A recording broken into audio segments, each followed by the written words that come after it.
إنك على كل شيء قدير إنك على كل شيء قدير إنك على كل شيء قدير۔ مکتب میں ہم آپ کو بتا دیں کہ سلطان الہند حضرت خواجہ معین الدین چشتی اجمیری کمیٹی کے زیر اہتمام سیکنڈ پیر خان اسٹریٹ ناگپڑا جنکشن میں بالواڑی بچوں کی تعلیم کے لیے کام کا آج یہ سلسلہ ختم ہو کر آج اس کا افتتاح کیا گیا، جس میں مقامی ایم ایل اے امین پٹیل صاحب اور نگر سیوک جاوید جنیجا صاحب کے فنڈ سے انت کوششوں سے یہ کام مکمل ہوا اور آج افتتاحی تقریب منعقد کی گئی، جس میں اہم بڑی شخصیات علماء کرام نے شرکت کی۔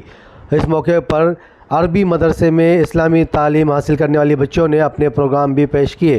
عوامی ٹائمز رپورٹ۔ یہ سلطان الہند عطائے رسول خواجہ معین الدین چشتی حسن سنجری حضور غریب نواز کے نام سے جو محفل کا اہتمام اس حلقے کے ہردل عزیز ایم ایل اے جناب امین پٹیل صاحب نے اور ہردل عزیز کارپوریٹر جناب جاوید جنیجا صاحب نے جو اہتمام کیا ہے بچوں کی تعلیم کے سلسلے میں اور خاص طور پر قرآن کریم کی تعلیم کے سلسلے میں، تو اللہ رب العزت ان دونوں حضرات کو، امین بھائی کو، پٹیل کو، جاوید جنیجا صاحب کو کروٹ اجر عظیم سے مالا مال فرمائے۔ اللہ کے رسول صلی اللہ تعالیٰ علیہ وسلم نے فرمایا خیرکم من تعلم القرآن وعلمہ، تم میں بہتر وہ شخص ہے جو قرآن کو سیکھے اور لوگوں کو سکھائے۔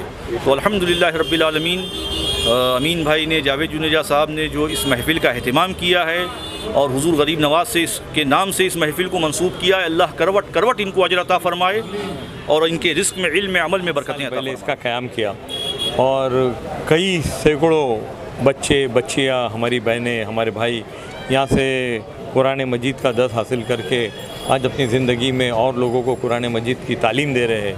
اور یہاں پر اس کام کو کامیاب کرنے کے لیے ہمارے ڈاکٹر جلال صاحب، ہارون صاحب، ان کے ساتھ میں تمام آصف بھائی اور تمام سب لوگ جو ہے وہ رات دن اس میں خدمات کرتے ہیں، اور اللہ ان کی خدمت کو قبول فرمائے اور یہاں زیادہ سے زیادہ لوگ دینی تعلیم حاصل کرے اور اپنے لوگوں کے لیے مغفرت کا ذریعہ بنے۔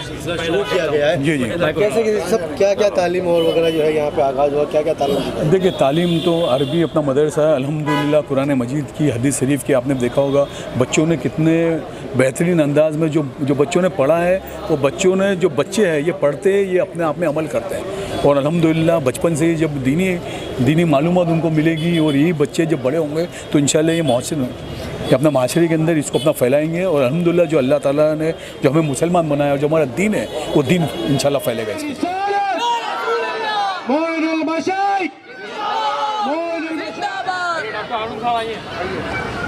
اب ڈاکٹر ہارون صاحب کی بات، عائد بھائی سے گزارش ہے کہ ذرا اسٹیج پر آئیں۔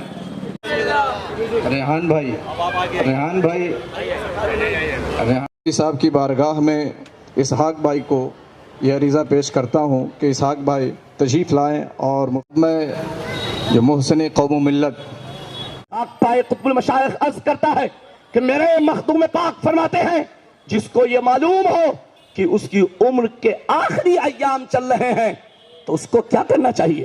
فرماتے ہیں اسے علم فقہ سیکھنا چاہیے۔ سبحان اللہ، یعنی پڑھنا چاہیے۔ ایک آیت کا سیکھ لینا 100 رکعت کی نفلی نمازوں سے بہتر ہے۔ اللہ اکبر۔ اللہ رب العزت اس مجلس کو قبول فرمائے۔ اس میں جو حکم دیا گیا تو کہا گیا محبوب پڑھیے اپنے رب کے نام سے۔ کیوں؟ اس لیے کہ جب تک انسان پڑھا لکھا نہیں ہوگا نہ تو وہ اپنے ایمان کی حفاظت کر سکتا ہے، نہ وہ اپنے عبادتوں کی حفاظت کر سکتا ہے۔ ابھی مفتی صاحب نے اپنی تقریر میں جس حدیث پاک کا ذکر کیا، خیرکم من تعلم القرآن وعلمہ، تم میں بہتر وہ شخص ہے جو قرآن کو سیکھے اور لوگوں کو سکھائے۔ اسی حدیث پاک کی ابھی آپ نے تلاوت فرمائی تھی مفتی صاحب میں کہ اللہ کے رسول صلی اللہ تعالیٰ علیہ وسلم نے فرمایا کہ تم میں بہتر وہ شخص ہے جو قرآن کو سیکھے اور لوگوں کو سکھائے۔ ہم اپنی طرف سے، آل انڈیا سنی جمعیت العلماء کی طرف سے اور تمام سنی تحریکوں کی طرف سے ہردل عزیز ایم ایل اے جناب امین پٹیل صاحب کو اور ہردل عزیز کارپوریٹر جناب جاوید جنیجا صاحب کو مبارکباد پیش کرتے ہیں کہ انہوں نے سلطان الہند عطائے رسول خواجہ معین الدین چشتی حسن سنجری حضور غریب نواز کے نام سے ایک ادارہ قائم کیا جس میں قرآن کریم کی تعلیم ہو رہی ہے۔ الحمدللہ رب العالمین، قابل مبارکباد ہیں امین بھائی، جاوید بھائی، اسحاق بھائی اور ان کے تمام رفقا۔ السلام علیکم ورحمۃ اللہ وبرکاتہ۔ کیا ہے وضو اس کی آف پریئر؟ الوضو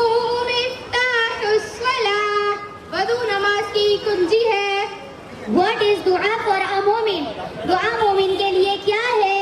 دعا is a weapon for a مومن. الدعاء سلاح المؤمن. دعا مومن کا ہتھیار ہے. بسم اللہ الرحمن الرحیم. اللہ تعالیٰ قرآن شریف میں پارہ نمبر 4 میں فرماتا ہے لَن تَنَالُوا الْبِرَّ حَتَّىٰ تُنفِقُونَ مِمَّا تُحِبُّونَ.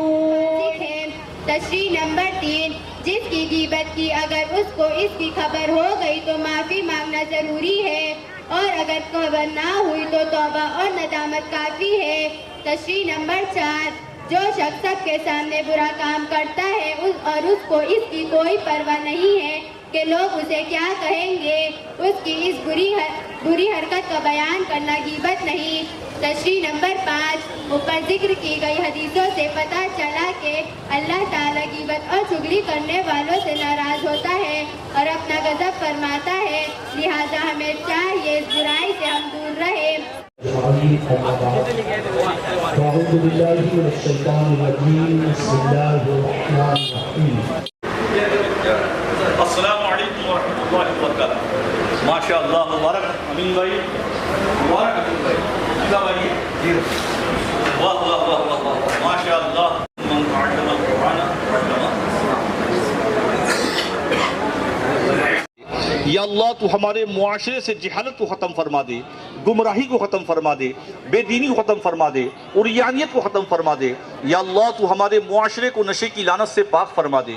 جو نوجوان ہمارے نشہ خوری میں مبتلا ہیں یا اللہ تو انہیں اس بری عادت سے چھٹکارا عطا فرما. یا اللہ تو ہمارے رزق میں، علم میں، عمل میں برکتیں عطا فرما. یا اللہ تو ہمیں اپنا محتاج فرمانا، کسی کا محتاج نہ فرمانا. یا اللہ تو ہمیں اپنا محتاج فرمانا، کسی کا محتاج نہ فرمانا. یا اللہ اپنی رحیمی کریمی کے صدقے مظلوم فلسطینیوں کی مدد فرمانا. یا اللہ مظلوم فلسطینیوں کی مدد فرمانا. یا اللہ مظلوم فلسطینیوں کی مدد فرمانا. مولائے رحیم، مولائے کریم، جو زخمی ہیں انہیں شفا عطا فرمانا. مرحومین کی مغفرت فرما دینا. یا اللہ غیب سے مظلوم فلسطینیوں کی مدد فرما. یا اللہ تو دنیا بھر کے حکمرانوں کے قلوب کو مظلوم فلسطینیوں کی طرف مائل فرما دینا. مولا ظالم اسرائیل پر اپنا قہر و غضب نازل فرمانا. یا اللہ اسرائیل کے ناپاک وجود کو مولا اس صفحہ ہستی سے مٹا دینا. تجھے فضل کرتے نہیں لگتا بار، نہ ہو تجھ سے مایوس امیدوار. ان اللہ و ملائکتہ یصلون علی